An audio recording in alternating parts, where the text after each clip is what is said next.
नमस्कार, देशनातीच्या सुपर 30 मध्ये मी ऐश्वर्या आपलं स्वागत करते। उपमुख्यमंत्री अजित पवार यांच्यावर गुरुवारी बारामती येथे शासकीय इतमामात अंत्यसंस्कार करण्यात येणार आहेत। अजितदादांना श्रद्धांजली वाहण्यासाठी पुणे शहर आज आणि उद्या असे 2 दिवस बंद ठेवण्याचा निर्णय घेण्यात आलाय। बारामती विमान अपघातानंतर VSR व्हेंचर्सच्या विमानात बिघाड कशामुळे झाला हे नागरी विमान वाहतूक महासंचालनालय शोधण्याचा प्रयत्न करत आहे। अजितदादांच्या निधनानं महाराष्ट्र सुन्न झालाय। राष्ट्रीय स्वयंसेवक संघाकडून अजित पवार यांना श्रद्धांजली अर्पण करण्यात आली आहे। राज्याचे उपमुख्यमंत्री अजित पवार यांच्या मृत्यूमुळे राज्यात दुखवटा जाहीर करून शाळांना सार्वजनिक सुट्टी जाहीर केली आहे।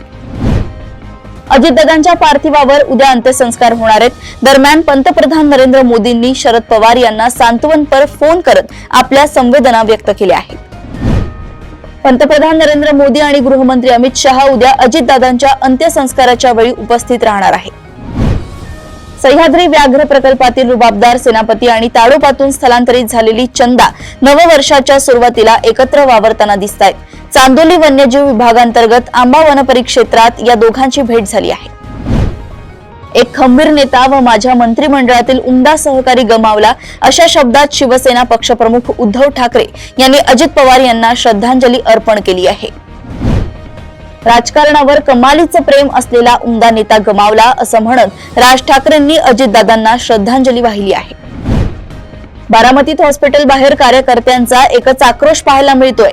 दादा परत या अशी भावनिक साद अजितदादांचे समर्थक आणि कार्यकर्ते घालतायत।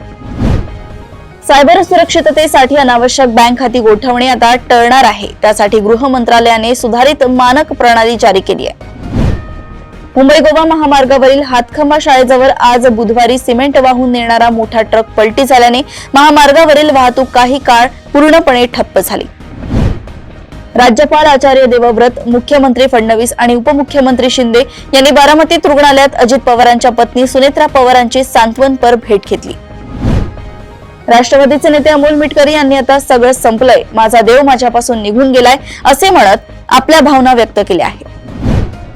काश्मीरमध्ये सुरू असलेल्या बर्फवृष्टीमुळे एकूण 58 विमानसेवा, 29 येणारी आणि 29 जाणारी विमाने रद्द करण्यात आली आहेत। उत्तर प्रदेशच्या आग्रा येथे महिला HR मॅनेजरने लग्नास विरोध केल्यामुळे संतापलेल्या माथे फिरू माजी प्रियकराने कार्यालयातच मॅनेजरला संपवलंय।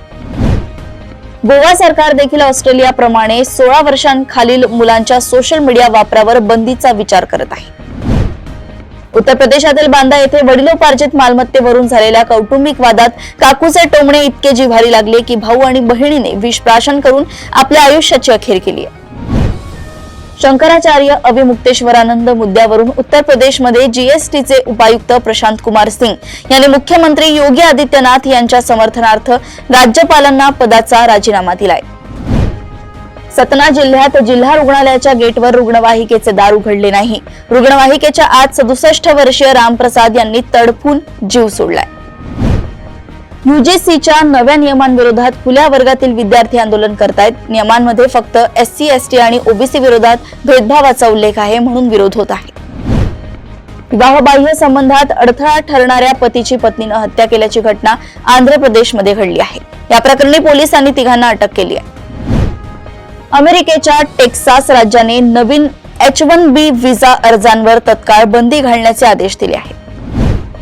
पाकिस्तानातील पंजाब प्रांतात ऐतिहासिक लाहोर किल्ल्यात असलेले प्रभू श्रीरामांच्या 2 पुत्रांपैकी लोह मंदिर यांचे मंदिर पूर्ण जीर्णोद्धारानंतर जनतेसाठी उघडण्यात आले।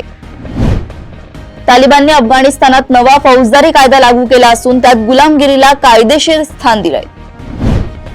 नासानं अथेना नावाची सर्वात शक्तिशाली पेटास्केल सुपर कॉम्प्युटर विकसित केली आहे। ही यंत्रणा अंतराळ मोहिमा, रॉकेट सिम्युलेशन आणि AI संशोधनाला क्रांतिकारी बळ देईल। 1 फेब्रुवारी रोजी अर्थमंत्री निर्मला सीतारामन वार्षिक अर्थसंकल्प सादर करणार आहेत आणि भूराजकीय धोके व व्यापार विषयक अडथळ्यांना तोंड देत देशांतर्गत वाढीला चालना देणाऱ्या सुधारणांची मोठी अपेक्षा व्यक्त केली जात आहे। मेट्रो प्रवासादरम्यान मेट्रो गाडीतील हँडलला लटकल्यामुळे अभिनेता वरुण धवनवर कारवाई करण्यात आली आहे। त्याला दंडही ठोठावण्यात आलाय। महाराष्ट्र कॅरम असोसिएशनच्या वतीनं आयोजित करण्यात आलेली तिसरी Maharashtra open carrom challengers trophy 2025-26 ही स्पर्धा 29 व 30 जानेवारी 2026 रोजी दादर येथील हॉलमध्ये पार पडणार आहे. अशाच सुपर 30 बातम्या जाणून घेण्यासाठी बघत रहा देशोन्नती. नमस्कार.